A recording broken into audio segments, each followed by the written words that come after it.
D'un premier abord, dès que vous voyez un humoriste, un comédien, vous pensez que là, il vient pour faire rire. Là, je ne suis pas venu pour faire rire. Donc, restez tranquille. Bon, je tiens déjà à vous affirmer que devant vous, vous avez quelqu'un qui n'est pas allé à l'école. Je suis analphabète. Donc, je vais vous parler en français, français d'Abobo là. C'est ce que je vais vous parler. C'est que vous allez comprendre. Vrai ou faux?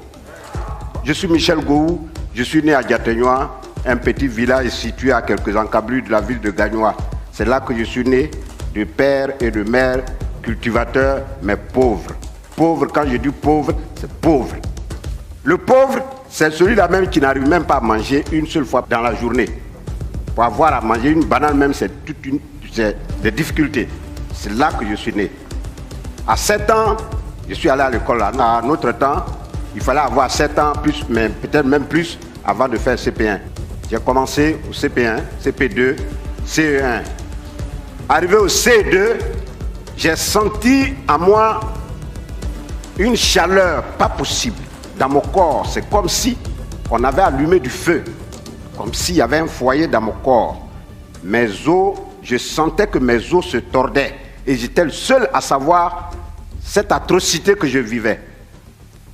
Et cette maladie s'est emparée à moi et a commencé à me donner une autre forme que je ne voulais pas du tout. Mais je continuais quand même d'aller à l'école. C2, la maladie s'accentuait. Arrivé à un tel moment, je ne pouvais plus marcher. Je suis resté à la maison, aller maintenant vers les soins, parce qu'il faut guérir. Si tu n'es pas en bonne santé, tu ne peux pas aller à l'école. Aller vers les médecins, les guérisseurs, mais rien. Mais j'ai tenu quand même à terminer l'année scolaire, C2. Pendant les vacances, j'ai continué à chercher la guérison. Après les vacances, il faut reprendre les cours. Je reprends. Mais cette fois-ci, la maladie est descendue jusque dans les pieds. Et je n'arrivais plus à me déplacer. J'avais comme pour démarche une canne, avec la deuxième canne, ma main droite. Donc la canne, je m'appuyais sur la canne, mais pour lever le deuxième pied, je me faisais aider par le bras droit. Et c'était difficile. Et mon école était située à 1 kilomètre de mon lieu d'habitation. De mon lieu d'habitation jusqu'à l'école, je pouvais tomber au moins 10 fois avant de me lever.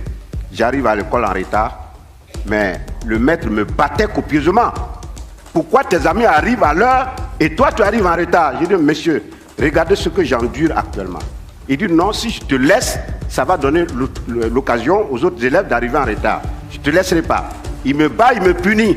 Je ne rentre pas à la maison. Pendant que mes amis rentrent pour manger, moi je reste là, j'attends. Pire, quand je sors dans la cour de l'école, je suis la risée de tous les élèves. Tout le monde se moque de moi. Mais regardez ça là. Mais c'est un génie. Mais ça c'est un sorcier. Mais celui-là il a bouffé quelqu'un. Mais tous les mots à telle enseigne que moi, finalement, je me cachais. Pendant la récréation, je partais derrière la classe et je restais seul. Je restais seul. Arrivé au CM2, c'était une paralysie totale. Alors, mais je vous dis, paralysie totale. C'est-à-dire, quand je suis couché, il faut même quelqu'un pour pouvoir me faire relever, pour me faire asseoir. Je n'arrivais pas à m'asseoir tout seul. Alors, pour moi, l'école, terminée. J'étais couché là, et puis un oncle qui a débarqué du Burkina Faso et qui m'a vu là, couché. Mais arrivé à un certain moment, pour moi, c'était la mort maintenant, puisqu'il n'y avait plus d'espoir. L'oncle est arrivé, il m'a vu coucher, il dit, mais ce petit, vous le laissez mourir là, alors qu'il y a des possibilités de le récupérer. Donc les parents ont dit, bon, là, dans son état là, en tout cas, prends-le, va avec lui où tu veux et soigne-le. Si il a pu guérir, c'est tant mieux. S'il n'a pas pu guérir aussi, c'est Dieu qui l'aura voulu. Et il me prend, direction Burkina Faso. Mais je me suis dit quoi? Dieu existe. Il n'existe pas pour une seule personne, pour tout le monde, autant que nous sommes sur cette terre. Là où je vais, mon seul objectif, c'est de guérir et revenir. Si je guéris et que je reviens, je me battrai contre vents et marées pour réussir dans la vie. Dieu merci. On continue sur le Burkina Faso. 3 ans de traitement dans un village. Heureusement, j'ai pu retrouver l'usage de mes membres.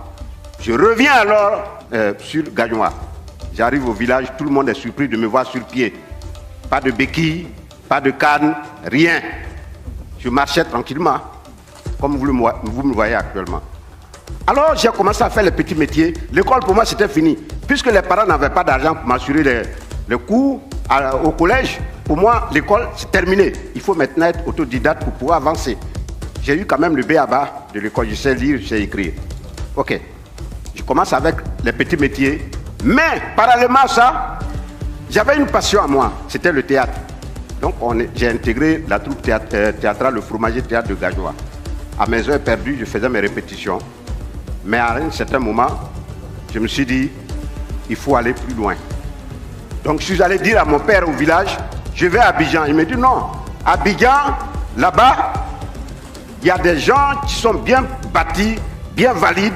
Mais toi, regarde dans ta forme d'un handicapé. Tu peux faire quoi à Abidjan? Reste ici, on va se débrouiller. J'ai dit non, Abidjan est mieux. Dans mon cas, direction Abidjan, j'arrive, j'intègre le groupe Le Fétiche et Burnéen d'Abouga. Alors j'ai demandé à m'inscrire, ils m'ont regardé, et puis ils m'ont posé la question, toi tu veux faire théâtre? J'ai dit oui. Toi comme ça là, tu veux faire théâtre? J'ai dit oui. On dit montre-nous ce que tu sais faire. Je monte, je récite quelques tirades, on dit mais c'est nul. Mais j'ai commencé à intégrer des troupes. Après le Fétiche et Burnéen, la Toumbra Théâtre, le Zassa Théâtre, le Gasca, la Compagnie nationale de théâtre de Côte d'Ivoire, les Guignols d'Abidjan. Et aujourd'hui, je suis le gourou que vous connaissez. Je voulais m'adresser à la jeunesse. La jeunesse qui est aujourd'hui le fer de lance. La jeunesse qui est l'espoir de toute l'Afrique. La jeunesse qui est aujourd'hui cette base sur laquelle l'Afrique compte. Cette jeunesse qui a l'outil Internet. Cette jeunesse ne doit pas s'asseoir pour attendre de l'aide. Parce que c'est vous qui êtes les dirigeants de demain. C'est vous, c'est sur vous l'Afrique de demain. C'est sur vous l'Afrique doit compter demain. C'est vous qui devez être les pneus et le moteur de l'Afrique de demain. Prenez-vous en charge, comptez sur vos potentialités, foncez comme un beau diable. Ne vous asseyez pas pour dire non, j'ai mon cousin qui est ministre, l'autre est député, l'autre. Personne ne viendra vous aider, personne, il n'y a que vous. Prenez-vous en charge, croyez en vos potentialités et foncez comme de beaux diables. C'est cela, c'est comme ça que l'Afrique peut avancer.